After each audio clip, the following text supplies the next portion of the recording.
Om Shri Sai Ram. Thought for the day. Do not see, speak, or hear what is evil. You must only see what is good, hear and speak what is sacred. These may seem simple maxims, but are full of profound significance.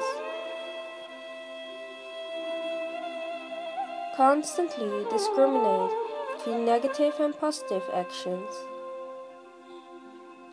All bad and unwholesome actions are negative in character.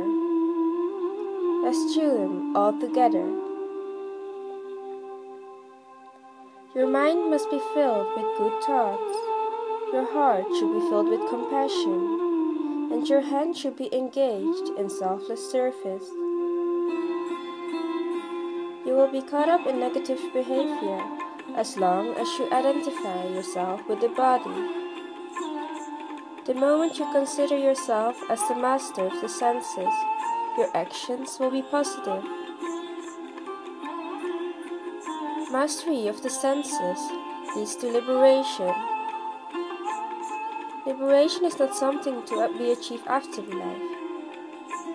Striving for liberation must start early in life and proceed continuously until you are free from the bondage to the senses. Carry on all duties without attachment to the fruits thereof. Baba.